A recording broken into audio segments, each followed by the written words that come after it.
Chapter 4. 3 days later, Joseph Dixon slid a closed-circuit message plate across the desk to his boss. "Here. You might be interested in this." Reinhardt picked the plate up slowly. "What is it? You came all the way here to show me this?" "That's right." "Why didn't you vidscreen it?" Dixon smiled grimly. "You'll understand when you decode it. It's from Proxima Centaurus." "Centaurus?" "Our counterintelligence service. They sent it direct to me. Here, I'll decode it for you. Save you the trouble." Dixon came around behind Reinhardt's desk. He leaned over the commissioner's shoulder, taking hold of the plate and breaking the seal with his thumb. "Hang on," Dixon said. "This is going to hit you hard. According to our agents on Armun, the Centauran High Council has called an emergency session to deal with the problem of Terra's impending attack. Centauran relay carriers have reported to the High Council that the Terran bomb Icarus is virtually complete. Work on the bomb has been rushed through final stages in the underground laboratories under the Ural Range, directed by Terran physicist Peter Sherikov." "So I understand from Sherikov himself. Are you surprised the Centaurans know about the bomb? They have spies swarming over Terra. That's no news." "There's more." Dixon traced the message plate grimly with an unsteady finger. "The Centauran relay carriers report that Peter Sherikov brought an expert mechanic out of a previous time continuum to complete the wiring of the turret." Reinhardt staggered, holding on tight to the desk. He closed his eyes, gasping. "The variable man is still alive," Dixon murmured. "I don't know how or why. There's nothing left of the Albertines, and how the hell did the man get halfway around the world?" Reinhardt opened his eyes slowly, his face twisting. Sherikov. He must have removed him before the attack. I told Sherikov the attack was forthcoming. I gave him the exact hour. He had to get help. From the variable man. He couldn't meet his promise otherwise. Reinhardt leaped up and began to pace back and forth. "I've already informed the SRB machines that the variable man has been destroyed. The machines now show the original 7-6 ratio in our favor, but the ratio is based on false information." "Then you'll have to withdraw the false data and restore the original situation." "No." Reinhardt shook his head. "I can't do that. The machines must be kept functioning. We can't allow them to jam again. It's too dangerous. If Duff should become aware that—" "What are you going to do, then?" Dixon picked up the message plate. "You can't leave the machines with false data. That's treason." "The data can't be withdrawn. Not unless equivalent data exists to take its place." Reinhardt paced angrily back and forth. "Damn it! I was certain the man was dead. This is an incredible situation. He must be eliminated at any cost." Suddenly Reinhardt stopped pacing. "The turret. It's probably finished by this time, correct?" Dixon nodded slowly in agreement. "With the variable man helping, Sherikov has undoubtedly completed the work well ahead of schedule." Reinhardt's gray eyes flickered. "Then he's no longer of any use, even to Sherikov. We could take a chance, even if there were active opposition." "What's this?" Dixon demanded. "What are you thinking about?" "How many units are ready for immediate action? How large a force can we raise without notice?" "Because of the war, we're mobilized on a 24-hour basis. There are 70 air units and about 200 surface units. The balance of the security forces have been transferred to the line under military control." "Men?" "We have about 5,000 men ready to go, still on Terra, most of them in the process of being transferred to military transports. I can hold it up at any time." "Missiles?" "Fortunately, the launching tubes have not yet been disassembled. They're still here on Terra. In another few days they'll be moving out for the colonial fracas." "Then they're available for immediate use?" "Yes." "Good." Reinhardt locked his hands, knotting his fingers harshly together in sudden decision. "That will do exactly. Unless I am completely wrong, Sherikov has only a half dozen air units and no surface cars, and only about 200 men. Some defense shields, of course." "What are you planning?" Reinhardt's face was gray and hard, like stone. Send out orders for all available security units to be unified under your immediate command. Have them ready to move by 4 o'clock this afternoon. We're going to pay a visit," Reinhardt stated grimly. "A surprise visit on Peter Sherikov." "Stop here," Reinhardt ordered. The surface car slowed to a halt. Reinhardt peered cautiously out, studying the horizon ahead. On all sides, a desert of scrubgrass and sand stretched out. Nothing moved or stirred. To the right, the grass and sand rose up to form immense peaks, a range of mountains without end, disappearing finally into the distance. The Urals. "Over there," Reinhardt said to Dixon, pointing. "See?" "No." "Look hard. It's difficult to spot unless you know what to look for. Vertical pipes, some kind of vent, or periscopes." Dixon saw them finally. "I would have driven past without noticing." "It's well concealed. The main labs are a mile down. Under the range itself, it's virtually impregnable. Sherikov had it built years ago to withstand any attack from the air, by surface cars, bombs, missiles." "He must feel safe down there." "No doubt." Reinhardt gazed up at the sky.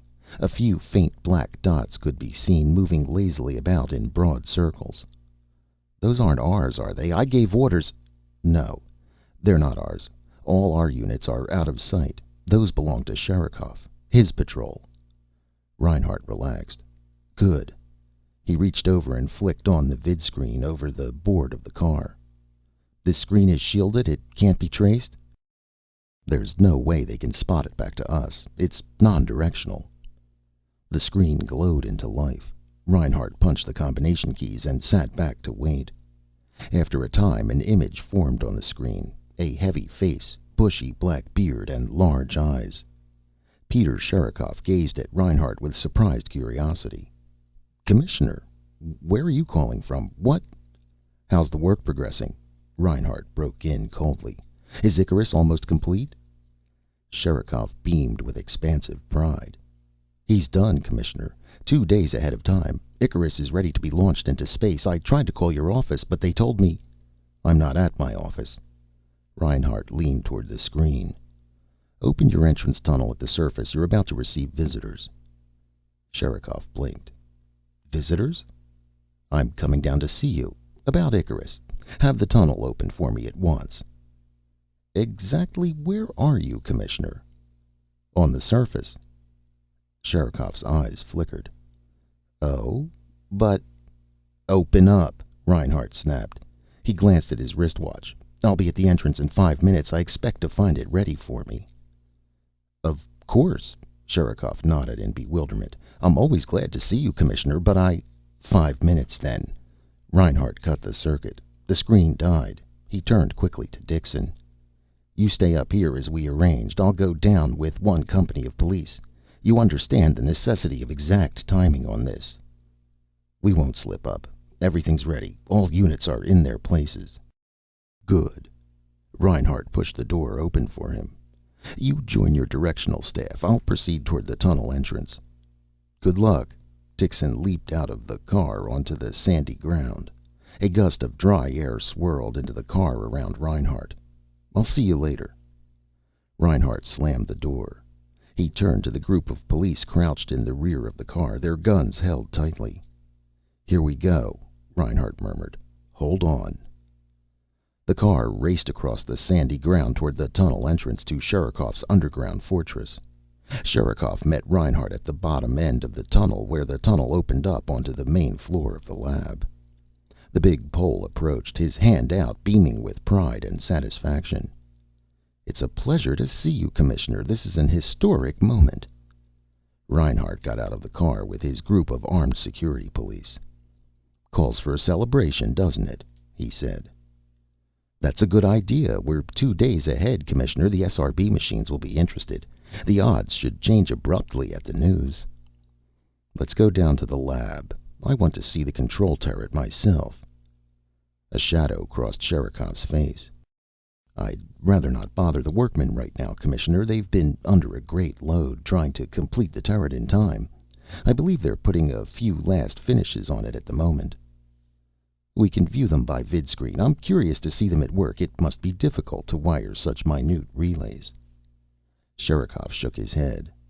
Sorry, Commissioner, no vid screen on them. I won't allow it. This is too important. Our whole future depends on it.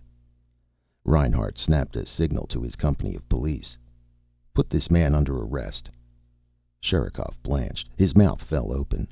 The police moved quickly around him, their gun tubes up, jabbing into him. He was searched rapidly, efficiently. His gun belt and concealed energy screen were yanked off. What's going on? Sherikov demanded, some color returning to his face. What are you doing? You're under arrest for the duration of the war. You're relieved of all authority. From now on, one of my men will operate designs. When the war is over, you'll be tried before the Council and President Duff. Sherikov shook his head, dazed. I don't understand. What's this all about? Explain it to me, Commissioner. What's happened? Reinhardt signaled to his police. Get ready. We're going into the lab. We may have to shoot our way in. The variable man should be in the area of the bomb, working on the control turret. Instantly, Sherikov's face hardened. His black eyes glittered, alert and hostile. Reinhardt laughed harshly. We received a counterintelligence report from Centaurus. I'm surprised at you, Sherikov. You know the Centaurans are everywhere with their relay carriers. You should have known. Sherikov moved. Fast. All at once he broke away from the police, throwing his massive body against them. They fell, scattering. Sherikov ran directly at the wall. The police fired wildly. Reinhardt fumbled frantically for his gun tube, pulling it up. Sherikov reached the wall, running head down, energy beams flashing around him. He struck against the wall and vanished. Down! Reinhardt shouted. He dropped to his hands and knees. All around him his police dived for the floor. Reinhardt cursed wildly, dragging himself quickly toward the door. They had to get out, and right away. Sherikov had escaped. A false wall, an energy barrier set to respond to his pressure. He had dashed through it to safety. From all sides an inferno burst. A flaming roar of death surging over them, around them, on every side. The room was alive with blazing masses of destruction bouncing from wall to wall. They were caught between four banks of power, all of them open to full discharge, a trap, a death trap. Reinhardt reached the hall, gasping for breath. He leaped to his feet. A few security police followed him. Behind them, in the flaming room, the rest of the company screamed and struggled, blasted out of existence by the leaping bursts of power. Reinhardt assembled his remaining men. Already Sherikov's guards were forming. At one end of the corridor, a snub-barreled robot gun was maneuvering into position. A siren wailed. Guards were running on all sides, hurrying to battle stations. The robot gun opened fire. Part of the corridor exploded, bursting into fragments. Clouds of choking debris and particles swept around them. Reinhardt and his police retreated, moving back along the corridor. They reached a junction. A second robot gun was rumbling toward them, hurrying to get within range. Reinhardt fired carefully, aiming at its delicate control. Abruptly, the gun spun convulsively. It lashed against the wall, smashing itself into the unyielding metal. Then it collapsed in a heap, gears still whining and spinning. Come on! Reinhardt moved away, crouching and running. He glanced at his watch. Almost time. A few more minutes. A group of lab guards appeared ahead of them. Reinhardt fired. Behind him, his police fired past him. Violet shafts of energy catching the group of guards as they entered the corridor. The guards spilled apart, falling and twisting. Part of them settled into dust, drifting down the corridor. Reinhardt made his way toward the lab, crouching and leaping, pushing past heaps of debris and remains, followed by his men. Come on! Don't stop! Suddenly, from around them, the booming, enlarged voice of Sherikov thundered, magnified by rows of wall speakers along the corridor. Reinhardt halted, glancing around. Reinhardt, you haven't got a chance. You'll never get back to the surface. Throw down your guns and give up. You're surrounded on all sides. You're a mile under the surface. Reinhardt threw himself into motion, pushing into billowing clouds of particles drifting along the corridor. Are you sure, Sherikov? He grunted. Sherikov laughed, his harsh metallic peals rolling in waves against Reinhardt's eardrums. I don't want to have to kill you, Commissioner. You're vital to the war. I'm sorry you found out about the variable man. I admit we overlooked the Centauran espionage as a factor in this, but now that you know about him." Suddenly Sherikov's voice broke off. A deep rumble had shaken the floor, a lapping vibration that shuddered through the corridor. Reinhart sagged with relief. He peered through the clouds of debris, making out the figures on his watch. Right on time, not a second late. The first of the hydrogen missiles launched from the council buildings on the other side of the world were beginning to arrive. The attack had begun. At exactly 6 o'clock, Joseph Dixon, standing on the surface 4 miles from the entrance tunnel, gave the sign to the waiting units. The first job was to break down Sherikov's defense screens. The missiles had to penetrate without interference. At Dixon's signal, a fleet of 30 security ships dived from a height of 10 miles, swooping above the mountains, directly over the underground laboratories. Within 5 minutes, the defense screens had been smashed, and all the tower projectors leveled flat. Now the mountains were virtually unprotected. "So far, so good," Dixon murmured as he watched from his secure position. The fleet of security ships roared back, their work done. Across the face of the desert, the police surface cars were crawling rapidly toward the entrance tunnel, snaking from side to side. Meanwhile, Sherikov's counterattack had begun to go into operation. Guns mounted among the hills opened fire. Vast columns of flame burst up in the path of the advancing cars. The cars hesitated and retreated as the plain was churned up by a howling vortex, a thundering chaos of explosions. Here and there a car vanished in a cloud of particles. A group of cars moving away suddenly scattered, caught up by a giant wind that lashed across them and swept them up into the air. Dixon gave orders to have the cannons silenced. The police air arm again swept overhead, a sullen roar of jets that shook the ground below. The police ships dived expertly and hurtled down on the cannon protecting the hills. The cannon forgot the surface cars and lifted their snouts to meet the attack. Again and again the airships came, rocking the mountains with titanic blasts. The guns became silent. Their echoing boom diminished, died away reluctantly, as bombs took critical toll of them. Dixon watched with satisfaction as the bombing came to an end. The airships rose in a thick swarm, black gnats shooting up in triumph from a dead carcass. They hurried back as emergency anti-aircraft robot guns swung into position and saturated the sky with blazing puffs of energy. Dixon checked his wristwatch. The missiles were already on the way from North America. Only a few minutes remained. The surface cars, freed by the successful bombing, began to regroup for a new frontal attack. Again they crawled forward across the burning plain, bearing down cautiously on the battered wall of mountains, heading toward the twisted wrecks that had been the ring of defense guns, toward the entrance tunnel. An occasional cannon fired feebly at them. The cars came grimly on. Now, in the hollows of the hills, Sherikov's troops were hurrying to the surface to meet the attack. The first car reached the shadow of the mountains. A deafening hail of fire burst loose. Small robot guns appeared everywhere, needle barrels emerging from behind hidden screens, trees and shrubs, rocks, stones. The police cars were caught in a withering crossfire, trapped at the base of the hills. Down the slopes, Sherikov's guards raced toward the stalled cars. Clouds of heat rose up and boiled across the plain as the cars fired up at the running men. A robot gun dropped like a slug onto the plain and screamed towards the cars, firing as it came. Dixon twisted nervously. Only a few minutes. Any time now. He shaded his eyes and peered up at the sky. No sign of them yet. He wondered about Reinhart. No signal had come up from below. Clearly Reinhart had run into trouble.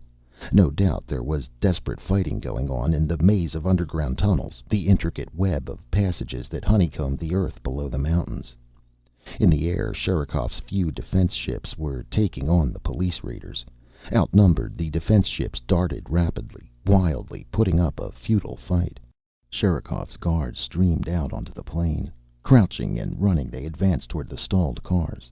The police airships screeched down at them, guns thundering. Dixon held his breath. When the missiles arrived. The first missile struck. A section of the mountain vanished, turned to smoke and foaming gases. The wave of heat slapped Dixon across the face, spinning him around. Quickly he re-entered his ship and took off, shooting rapidly away from the scene. He glanced back. A second and third missile had arrived. Great gaping pits yawned among the mountains, vast sections missing like broken teeth. Now the missiles could penetrate to the underground laboratories below. On the ground, the surface cars halted beyond the danger area, waiting for the missile attack to finish. When the eighth missile had struck, the cars again moved forward. No more missiles fell. Dixon swung his ship around, heading back toward the scene. The laboratory was exposed. The top sections of it had been ripped open. The laboratory lay like a tin can torn apart by mighty explosions, its first floors visible from the air. Men and cars were pouring down into it, fighting with the guards swarming to the surface. Dixon watched intently. Sherikov's men were bringing up heavy guns, big robot artillery, but the police ships were diving again. Sherikov's defensive patrols had been cleared from the sky. The police ships whined down, arcing over the exposed laboratory. Small bombs fell, whistling down, pinpointing the artillery rising to the surface on the remaining lift stages. Abruptly, Dixon's vidscreen clicked. Dixon turned toward it.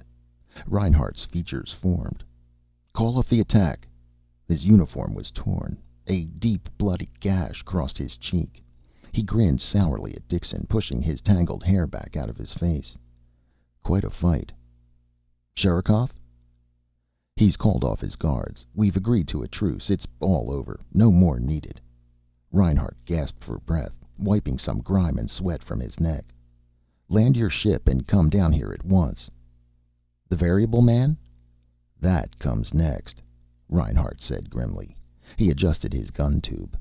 "I want you down here for that part. I want you to be in on the kill." Reinhardt turned away from the vidscreen. In the corner of the room, Sherikov stood silently, saying, frothing, "Well?" Reinhardt barked, "Where is he? Where will I find him?" Sherikov licked his lips nervously, glancing up at Reinhardt. "Commissioner, are you sure?" "The attack has been called off. Your labs are safe. So is your life. Now it's your turn to come through." Reinhardt gripped his gun, moving toward Sherikov. "Where is he?" For a moment Sherikov hesitated. Then slowly his huge body sagged, defeated. He shook his head wearily. "All right, I'll show you where he is." His voice was hardly audible, a dry whisper. "Down this way. Come on." Reinhardt followed Sherikov out of the room, into the corridor. Police and guards were working rapidly, clearing the debris and ruins away, putting out the hydrogen fires that burned everywhere. "No tricks, Sherikov." "No tricks," Sherikov nodded resignedly. "Thomas Cole is by himself in a wing lab off the main rooms." "Cole?" "The variable man. That's his name." The Pole turned his massive head a little. "He has a name." Reinhardt waved his gun. "Hurry up. I don't want anything to go wrong. This is the part I came for." "You must remember something, Commissioner." "What is it?" Sherikov stopped walking. "Commissioner, nothing must happen to the globe. The control turret. Everything depends on it. The war. Our whole—" "I know. Nothing will happen to the damn thing. Let's go." "If it should get damaged—" "I'm not after the globe. I'm interested only in Thomas Cole." They came to the end of the corridor and stopped before a metal door. Sherikov nodded at the door. "In there." Reinhardt moved back. "Open the door." "Open it yourself. I don't want to have anything to do with it." Reinhardt shrugged. He stepped up to the door. Holding his gun level, he raised his hand, passing it in front of the eye circuit. Nothing happened. Reinhardt frowned. He pushed the door with his hand. The door slid open. Reinhardt was looking into a small laboratory. He glimpsed a workbench, tools, heaps of equipment, measuring devices. And in the center of the bench, the transparent globe, the control turret. "Cole?" Reinhardt advanced quickly into the room. He glanced around him, suddenly alarmed. "Where?" The room was empty. Thomas Cole was gone. When the first missile struck, Cole stopped work and sat listening. Far off, a distant rumble rolled through the earth, shaking the floor under him. On the bench, tools and equipment danced up and down. A pair of pliers fell crashing to the floor. A box of screws tipped over, spilling its minute contents out. Cole listened for a time. Presently he lifted the transparent globe from the bench. With careful, controlled hands he held the globe up, running his fingers gently over the surface, his faded blue eyes thoughtful. Then, after a time, he placed the globe back on the bench in its mount. The globe was finished. A faint glow of pride moved through the variable man. The globe was the finest job he had ever done. The deep rumbling ceased. Cole became instantly alert. He jumped down from his stool, hurrying across the room to the door. For a moment he stood by the door, listening intently. He could hear noise on the other side. Shouts, guards running past, dragging heavy equipment, working frantically. A rolling crash echoed down the corridor and lapped against his door. The concussion spun him around. Again a tide of energy shook the walls and floor and sent him down on his knees. The lights flickered and winked out. Cole fumbled in the dark until he found a flashlight. Power failure. He could hear crackling flames. Abruptly the lights came on again, an ugly yellow, then faded back out. Cole bent down and examined the door with his flashlight. A magnetic lock, dependent on an externally induced electric flux. He grabbed a screwdriver and pried at the door. For a moment it held, then it fell open. Cole stepped warily out into the corridor. Everything was in shambles. Guards wandered everywhere, burned and half blinded. Two lay groaning under a pile of wrecked equipment. Fused guns, reeking metal. The air was heavy with the smell of burning wiring and plastic. A thick cloud that choked him and made him bend double as he advanced. "Halt!" A guard gasped feebly, struggling to rise. Cole pushed past him and down the corridor. Two small robot guns, still functioning, glided past him hurriedly toward the drumming chaos of battle. He followed. At a major intersection, the fight was in full swing. Sherikov's guards fought. Security police crouched behind pillars and barricades, firing wildly, desperately. Again the whole structure shuddered as a great booming blast ignited someplace above. Bombs? Shells? Cole threw himself down as a violent beam cut past his ear and disintegrated the wall behind him. A security policeman, wild-eyed, firing erratically. One of Sherikov's guards winged him and his gun skidded to the floor. A robot cannon turned toward him as he made his way past the intersection. He began to run. The cannon rolled along behind him, aiming itself uncertainly. Cole hunched over as he shambled rapidly along, gasping for breath. In the flickering yellow light he saw a handful of security police advancing, firing expertly, intent on a line of defense Sherikov's guards had hastily set up. The robot cannon altered its course to take them on, and Cole escaped around the corner. He was in the main lab, the big chamber where Icarus himself rose, the vast squat column. Icarus. A solid wall of guards surrounded him, grim-faced, hugging guns and protection shields. But the security police were leaving Icarus alone. Nobody wanted to damage him. Cole evaded a lone guard, tracking him, and reached the far side of the lab. It took him only a few seconds to find the force field generator. There was no switch. For a moment that puzzled him, and then he remembered. The guard had controlled it from his wrist. Too late to worry about that. With his screwdriver he unfastened the plate over the generator and ripped out the wiring in handfuls. The generator came loose and he dragged it away from the wall. The screen was off, thank God. He managed to carry the generator into a side corridor. Crouched in a heap, Cole bent over the generator, deft fingers flying. He pulled the wiring to him and laid it out on the floor, tracing the circuits with feverish haste. The adaptation was easier than he had expected. The screen flowed at right angles to the wiring for a distance of 6 feet. Each lead was shielded on one side. The field radiated outward, leaving a hollow cone in the center. He ran the wiring through his belt, down his trouser legs, under his shirt, all the way to his wrists and ankles. He was just snatching up the heavy generator when 2 security police appeared. They raised their blasters and fired point blank. Cole clicked on the screen. A vibration leaped through him that snapped his jaw and danced up his body. He staggered away, half stupefied by the surging force that radiated out from him. The violet rays struck the field and deflected harmlessly. He was safe. He hurried on down the corridor, past a ruined gun and sprawled bodies still clutching blasters. Great drifting clouds of radioactive particles billowed around him. He edged by one cloud nervously. Guards lay everywhere, dying and dead, partly destroyed, eaten and corroded by the hot metallic salts in the air.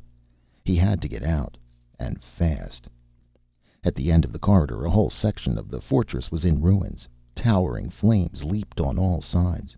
One of the missiles had penetrated below ground level. Cole found a lift that still functioned. A load of wounded guards was being raised to the surface. None of them paid any attention to him. Flames surged around the lift, licking at the wounded. Workmen were desperately trying to get the lift into action. Cole leaped onto the lift. A moment later it began to rise, leaving the shouts and flames behind. The lift emerged on the surface and Cole jumped off. A guard spotted him and gave chase. Crouching, Cole dodged into a tangled mass of twisted metal, still white-hot and smoking. He ran for a distance, leaping from the side of the ruined defense screen tower onto the fused ground and down the side of the hill. The ground was hot underfoot. He hurried as fast as he could, gasping for breath. He came to a long slope and scrambled up the side. The guard who had followed was gone, lost behind in the rolling clouds of ash that drifted from the ruins of Sherikov's underground fortress. Cole reached the top of the hill. For a brief moment he halted to get his breath and figure where he was. It was almost evening. The sun was beginning to set. In the darkening sky a few dots still twisted and rolled, black specks that abruptly burst into flame and fused out again. Cole stood up cautiously, peering around him. Ruins stretched out below on all sides, the furnace from which he had escaped. A chaos of incandescent metal and debris, gutted and wrecked beyond repair. Miles of tangled rubbish and half-vaporized equipment. He considered. Everyone was busy putting out the fires and pulling the wounded to safety. It would be a while before he was missed, but as soon as they realized he was gone, they'd be after him. Most of the laboratory had been destroyed. Nothing lay back that way. Beyond the ruins lay the great Ural peaks, the endless mountains stretching out as far as the eye could see. Mountains and green forests, a wilderness. They'd never find him there. Cole started along the side of the hill, walking slowly and carefully, his screen generator under his arm. Probably in the confusion he could find enough food and equipment to last him indefinitely. He could wait until early morning, then circle back toward the ruins and load up. With a few tools and his own innate skill, he would get along fine. A screwdriver, hammer, nails, odds and ends. A great hum sounded in his ears. It swelled to a deafening roar. Startled, Cole whirled around. A vast shape filled the sky behind him, growing each moment. Cole stood frozen, utterly transfixed. The shape thundered over him above his head as he stood stupidly rooted to the spot. Then, awkwardly, uncertainly, he began to run. He stumbled and fell and rolled a short distance down the side of the hill. Desperately, he struggled to hold on to the ground. His hands dug wildly, futilely, into the soft soil, trying to keep the generator under his arm at the same time. A flash and a blinding spark of light around him. The spark picked him up and tossed him like a dry leaf. He grunted in agony as searing fire crackled about him, a blazing inferno that gnawed and ate hungrily through his screen. He spun dizzily and fell through the cloud of fire, down into a pit of darkness, a vast gulf between two hills. His wiring ripped off, the generator tore out of his grip and was lost behind. Abruptly, his force field ceased. Cole lay in the darkness at the bottom of the hill. His whole body shrieked in agony as the unholy fire played over him. He was a blazing cinder, a half-consumed ash flaming in a universe of darkness. The pain made him twist and crawl like an insect, trying to burrow into the ground.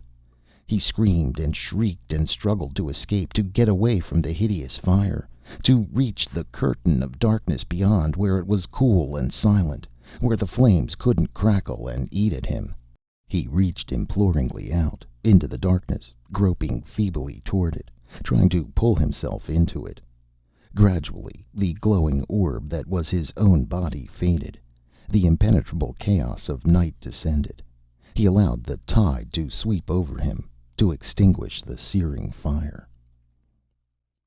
Dixon landed his ship expertly, bringing it to a halt in front of an overturned defense tower. He leaped out and hurried across the smoking ground. From a lift, Reinhardt appeared, surrounded by his security police. "He got away from us! He escaped!" "He didn't escape," Dixon answered. "I got him myself." Reinhardt quivered violently. "What do you mean?" "Come along with me, over in this direction." He and Reinhardt climbed the side of a demolished hill, both of them panting for breath. "I was landing. I saw a figure emerge from a lift and run toward the mountains, like some sort of animal. When he came out in the open, I dived on him and released a phosphorus bomb." Then he's dead?" "I don't see how anyone could have lived through a phosphorus bomb." They reached the top of the hill. Dixon halted, then pointed excitedly down into the pit beyond the hill. "There!" They descended cautiously. The ground was singed and burned clean. Clouds of smoke hung heavily in the air. Occasional fires still flickered here and there. Reinhardt coughed and bent over to see. Dixon flashed on a pocket flare and set it beside the body. The body was charred, half destroyed by the burning phosphorus. It lay motionless, one arm over its face, mouth open, legs sprawled grotesquely, like some abandoned rag doll tossed in an incinerator and consumed almost beyond recognition. "He's alive!" Dixon muttered. He felt around curiously. "Must have had some kind of protection screen. Amazing that a man could... It's him? It's really him?" "Fits the description."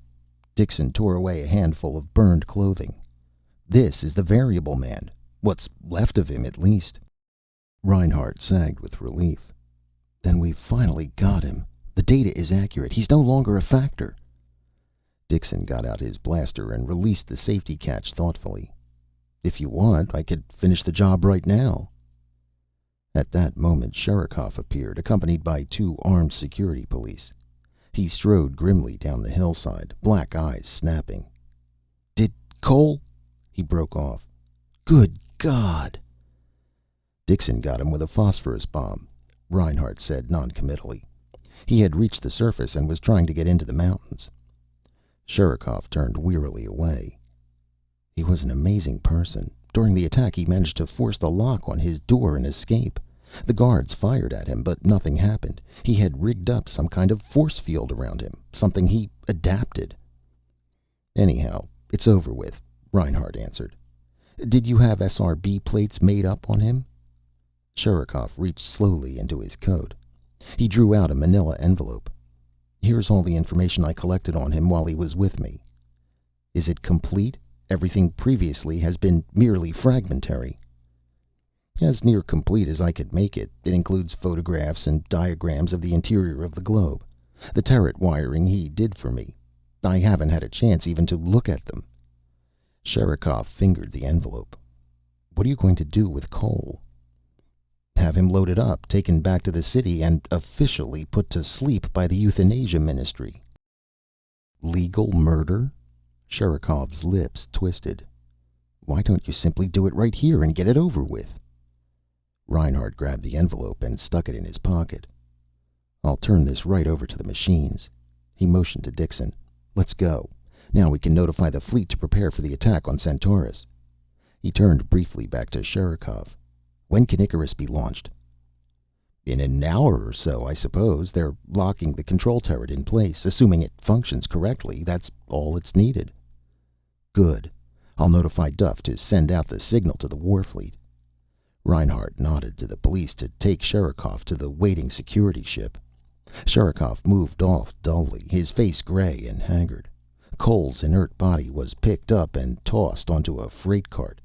The cart rumbled into the hold of the security ship, and the lock slid shut after it. It'll be interesting to see how the machines respond to the additional data, Dixon said. It should make quite an improvement in the odds, Reinhardt agreed. He patted the envelope bulging in his inside pocket. We're 2 days ahead of time. Margaret Duff got up slowly from her desk. She pushed her chair automatically back. Let me get all this straight. You mean the bomb is finished, ready to go? Reinhardt nodded impatiently. That's what I said. The technicians are checking the turret locks to make sure it's properly attached. The launching will take place in half an hour. 30 minutes? Then the attack can begin at once. I assume the fleet is ready for action. Of course, it's been ready for several days, but I can't believe the bomb is ready so soon. Margaret Duff moved numbly toward the door of her office. This is a great day, Commissioner. An old era lies behind us. This time tomorrow, Centaurus will be gone, and eventually the colonies will be ours. It's been a long climb, Reinhardt murmured. One thing. Your charge against Sherikov. It seems incredible that a person of his caliber could ever... We'll discuss that later, Reinhardt interrupted coldly. He pulled the manila envelope from his coat. I haven't had the opportunity to feed the additional data to the SRB machines. If you'll excuse me, I'll do that now. For a moment, Margaret Duff stood at the door. The two of them faced each other silently, neither speaking. A faint smile on Reinhardt's thin lips, hostility in the woman's blue eyes. Reinhardt, sometimes I think perhaps you'll go too far, and sometimes I think you've already gone too far. I'll inform you of any change in the odds showing. Reinhardt strode past her, out of the office and down the hall. He headed toward the SRB room, an intense thalamic excitement rising up inside him. A few moments later, he entered the SRB room. He made his way to the machines. The odds, 7-6, showed in the view windows. Reinhardt smiled a little. 7-6. False odds, based on incorrect information. Now they could be removed. Kaplan hurried over. Reinhardt handed him the envelope and moved over to the window, gazing down at the scene below. Men and cars scurried frantically everywhere. Officials coming and going like ants, hurrying in all directions. The war was on. The signal had been sent out to the war fleet that had waited so long near Proxima Centaurus. A feeling of triumph raced through Reinhardt. He had won. He had destroyed the man from the past and broken Peter Sherikov. The war had begun as planned. Terra was breaking out. Reinhardt smiled thinly. He had been completely successful. Commissioner? Reinhardt turned slowly. All right. Kaplan was standing in front of the machines, gazing down at the reading. Commissioner? Sudden alarm plucked at Reinhardt. There was something in Kaplan's voice. He hurried quickly over. What is it? Kaplan looked up at him, his face white, his eyes wide with terror. His mouth opened and closed, but no sound came. What is it? Reinhardt demanded, chilled. He bent toward the machines, studying the reading, and sickened with horror. 100-1 against Terra. He could not tear his gaze away from the figures. He was numb, shocked with disbelief. 100-1? What had happened? What had gone wrong? The turret was finished. Icarus was ready. The fleet had been notified. There was a sudden deep buzz from outside the building. Shouts drifted up from below. Reinhardt turned his head slowly toward the window, his heart frozen with fear. Across the evening sky a trail moved, rising each moment, a thin line of white. Something climbed, gaining speed each moment. On the ground all eyes were turned toward it, awed faces peering up. The object gained speed, faster and faster. Then it vanished. Icarus was on his way. The attack had begun. It was too late to stop now. And on the machines the odds read 100-1 for failure. At 8 o'clock in the evening of May 15th, 2136, Icarus was launched toward the star Centaurus. A day later, while all Terra waited, Icarus entered the star, traveling at thousands of times the speed of light. Nothing happened. Icarus disappeared into the star. There was no explosion. The bomb failed to go off.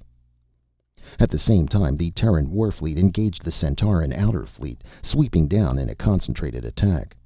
20 major ships were seized. A good part of the Centauran fleet was destroyed. Many of the captive systems began to revolt, in the hope of throwing off the Imperial bonds. 2 hours later, the massed Centauran warfleet from Armun abruptly appeared and joined battle. The great struggle illuminated half the Centauran system. Ship after ship flashed briefly and then faded to ash.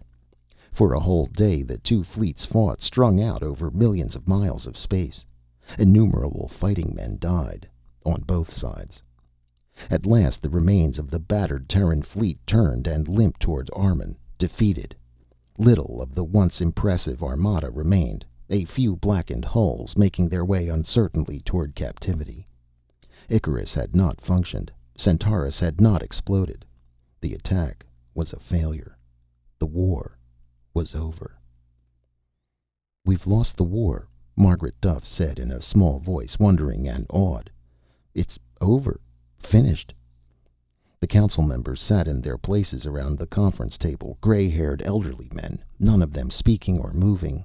All gazed up mutely at the great stellar maps that covered 2 walls of the chamber. "I have already empowered negotiators to arrange a truce," Margaret Duff murmured. "Orders have been sent out to Vice Commander Jessup to give up the battle. There's no hope. Fleet Commander Carleton destroyed himself and his flagship a few minutes ago. The Centauran High Council has agreed to end the fighting. Their whole empire is rotten to the core, ready to topple of its own weight." Reinhardt was slumped over at the table, his head in his hands. I don't understand. Why? Why didn't the bomb explode?" He mopped his forehead shakily. All his poise was gone. He was trembling and broken. What went wrong? Gray-faced Dixon mumbled an answer. "The variable man must have sabotaged the turret. The SRB machines knew. They analyzed the data. They knew. But it was too late."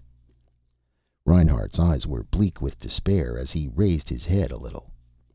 "I knew he'd destroy us. We're finished. A century of work and planning." His body knotted in a spasm of furious agony. "All because of Sherikov." Margaret Duff eyed Reinhardt coldly. "Why because of Sherikov?"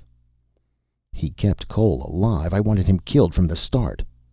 Suddenly Reinhardt jumped from his chair. His hand clutched convulsively at his gun. "And he's still alive.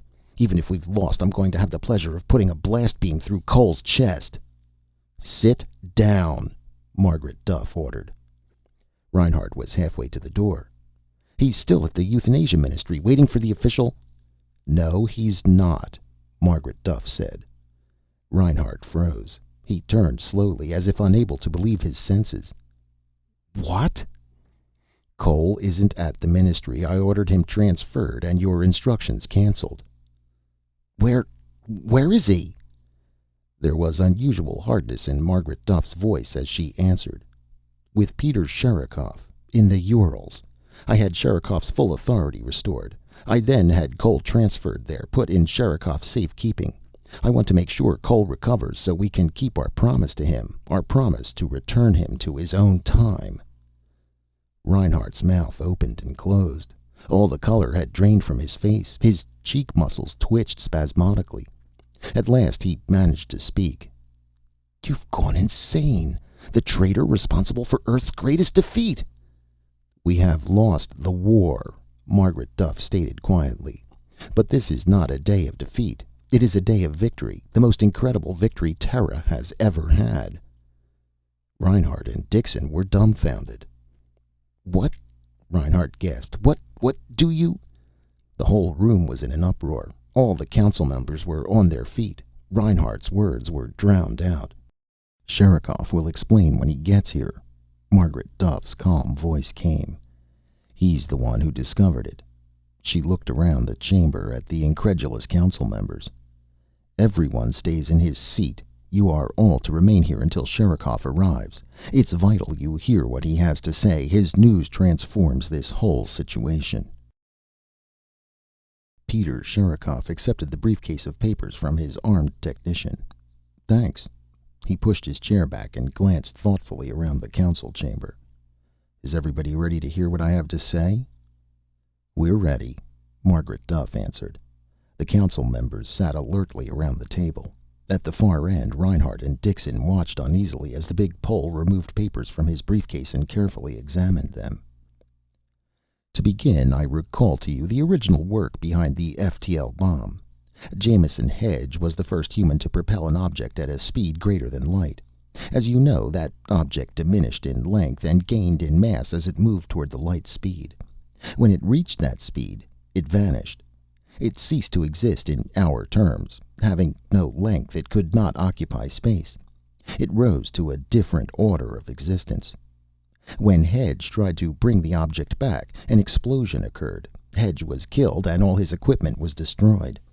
The force of the blast was beyond calculation. Hedge had placed his observation ship many millions of miles away. It was not far enough, however. Originally, he had hoped his drive might be used for space travel, but after his death, the principle was abandoned. That is, until Icarus. I saw the possibilities of a bomb, an incredibly powerful bomb, to destroy Centaurus and all the Empire's forces. The reappearance of Icarus would mean the annihilation of their system. As Hedge had shown, the object would re-enter space already occupied by matter, and the cataclysm would be beyond belief. "But Icarus never came back!" Reinhardt cried. "Cole altered the wiring so the bomb kept on going. It's probably still going." "Wrong," Sherikov boomed. "The bomb did reappear, but it didn't explode." Reinhardt reacted violently.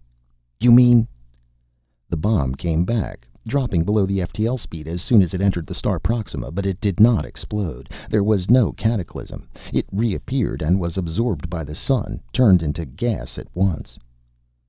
"Why didn't it explode?" Dixon demanded. "Because Thomas Cole solved Hedge's problem. He found a way to bring the FTL object back into this universe without collision, without an explosion. The variable man found what Hedge was after." The whole council was on its feet. A growing murmur filled the chamber, a rising pandemonium breaking out on all sides. "I don't believe it," Reinhardt gasped. It isn't possible. If Cole solved Hedge's problem, that would mean—" He broke off, staggered. "Faster than light drive can now be used for space travel," Sherikov continued, waving the noise down. "As Hedge intended. My men have studied the photographs of the control turret. They don't know how or why yet, but we have complete records of the turret. We can duplicate the wiring as soon as the laboratories have been repaired." Comprehension was gradually beginning to settle over the room. "Then it'll be possible to build FTL ships," Margaret Duff murmured, dazed. "And if we can do that—" "When I showed him the control turret, Cole understood its purpose. Not my purpose, but the original purpose Hedge had been working toward. Cole realized Icarus was actually an incomplete spaceship, not a bomb at all. He saw what Hedge had seen, an FTL space drive. He set out to make Icarus work." "We can go beyond Centaurus," Dixon muttered, his lips twisted. "Then the war was trivial. We can leave the Empire completely behind. We can go beyond the galaxy." "The whole universe is open to us," Sherikov agreed. "Instead of taking over an antiquated empire, we have the entire cosmos to map and explore. God's total creation." Margaret Duff got to her feet and moved slowly toward the great stellar maps that towered above them at the far end of the chamber. She stood for a long time, gazing up at the myriad suns, the legions of systems, awed by what she saw. "Do you suppose he realized all this?" she asked suddenly. "What we can see here on these maps?" "Thomas Cole is a strange person," Sherikov said, half to himself. "Apparently he has a kind of intuition about machines, the way things are supposed to work. An intuition more in his hands than in his head. A kind of genius, such as a painter or pianist has. Not a scientist. He has no verbal knowledge about things, no semantic references. He deals with the things themselves, directly. I doubt very much if Thomas Cole understood what would come about. He looked into the globe, the control turret. He saw unfinished wiring and relays. He saw a job half done, an incomplete machine." "Something to be fixed," Margaret Duff put in. Something to be fixed. Like an artist, he saw his work ahead of him. He was interested in only one thing, turning out the best job he could with the skill he possessed. For us, that skill has opened up a whole universe, endless galaxies and systems to explore, worlds without end, unlimited, untouched worlds. Reinhardt got unsteadily to his feet. We better get to work, start organizing construction teams, exploration crews. We'll have to reconvert from war production to ship designing, begin the manufacture of mining and scientific instruments for survey work. That's right, Margaret Duff said. She looked reflectively up at him. But you're not going to have anything to do with it. Reinhardt saw the expression on her face. His hand flew to his gun, and he backed quickly toward the door. Dixon leaped up and joined him. Get back, Reinhardt shouted. Margaret Duff signaled, and a phalanx of government troops closed in around the two men. Grim-faced, efficient soldiers with magnetic grapples ready. Reinhardt's blaster wavered, toward the council members sitting shocked in their seats, and toward Margaret Duff, straight at her blue eyes. Reinhardt's features were distorted with insane fear. Get back! Don't anybody come near me, or she'll be the first to go! Peter Sherikov slid from the table, and with one great stride swept his immense bulk in front of Reinhardt. His huge black furred fist rose in a smashing arc. Reinhardt sailed against the wall, struck with ringing force, and then slid slowly to the floor. The government troops threw their grapples quickly around him and jerked him to his feet. His body was frozen rigid. Blood dripped from his mouth. He spat bits of tooth. His eyes glazed over. Dixon stood, dazed, mouth open, uncomprehending as the grapples closed around his arms and legs. Reinhardt's gun skidded to the floor as he was yanked toward the door. One of the elderly council members picked the gun up and examined it curiously. He laid it carefully on the table. Fully loaded, he murmured, ready to fire. Reinhardt's battered face was dark with hate. I should have killed all of you, all of you! An ugly sneer twisted across his shredded lips. If I could get my hands loose! You won't, Margaret Duff said. You might as well not even bother to think about it. She signaled to the troops, and they pulled Reinhardt and Dixon roughly out of the room, two dazed figures, snarling and resentful. For a moment the room was silent. Then the council members shuffled nervously in their seats, beginning to breathe again. Sherikov came over and put his big paw on Margaret Duff's shoulder. Are you all right, Margaret? She smiled faintly. I'm fine, thanks. Sherikov touched her soft hair briefly. Then he broke away and began to pack up his briefcase busily. I'll have to go. I'll get in touch with you later. Where are you going? She asked hesitantly. Can't you stay and... I have to get back to the Urals. Sherikov grinned at her over his bushy black beard as he headed out of the room. Some very important business to attend to. Thomas Cole was sitting up in bed when Sherikov came to the door.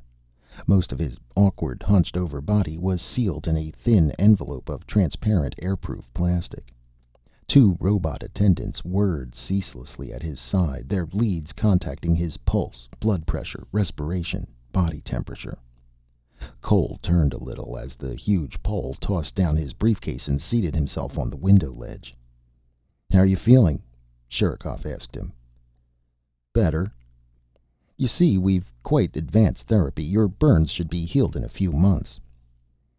How's the war coming? The war is over. Cole's lips moved. Icarus? Icarus went as expected. As you expected. Sherikov leaned toward the bed. Cole, I promised you something. I mean to keep my promise as soon as you're well enough.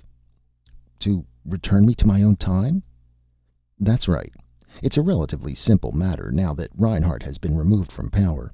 You'll be back home again, back in your own time, your own world. We can supply you with some discs of platinum or something of the kind to finance your business. You'll need a new fix-it truck, tools, and clothes. A few $1,000s ought to do it. Cole was silent. I've already contacted Histo Research, Sherikov continued. The time bubble is ready as soon as you are. We're somewhat beholden to you, as you probably realize. You've made it possible for us to actualize our greatest dream, The whole planet is seething with excitement. We're changing our economy over from war to... They don't resent what happened? The dud must have made an awful lot of people feel downright bad. At first, but they got over it as soon as they understood what was ahead.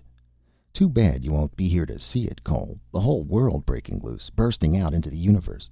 They want me to have an FTL ship ready by the end of the week. Thousands of applications are already on file, men and women wanting to get in on the initial flight. Cole smiled a little. There won't be any band there, no parade or welcoming committee waiting for them. Maybe not. Maybe the first ship will wind up on some dead world, nothing but sand and dried salt, but everybody wants to go. It's almost like a holiday, people running around and shouting and throwing things in the streets. Afraid I must get back to the labs. Lots of reconstruction work being started. Sherikov dug into his bulging briefcase. By the way, one little thing. While you're recovering here, you might like to look at these. He tossed a handful of schematics on the bed. Cole picked them up slowly. What's this? Just a little thing I designed. Sherikov arose and lumbered toward the door. We're realigning our political structure to eliminate any reoccurrence of the Reinhardt affair. This will block any more one-man power grabs. He jabbed a thick finger at the schematics. It'll turn power over to all of us, not to just a limited number one person could dominate, the way Reinhardt dominated the council. This gimmick makes it possible for citizens to raise and decide issues directly. They won't have to wait for the council to verbalize a measure. Any citizen can transmit his will with one of these, make his needs register on a central control that automatically responds. When a large enough segment of the population wants a certain thing done, these little gadgets set up an active field that touches all the others. An issue won't have to go through a formal council. The citizens can express their will long before any bunch of gray-haired old men could get around to it. Sherikov broke off, frowning.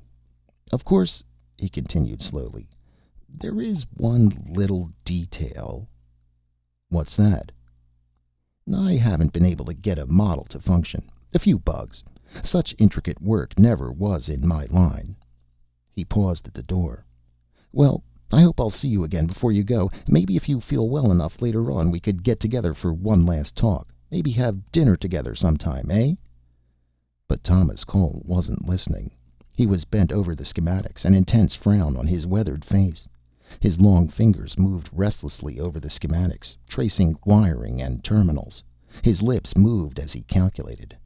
Sherikov waited a moment. Then he stepped out into the hall and softly closed the door behind him. He whistled merrily as he strode off down the corridor.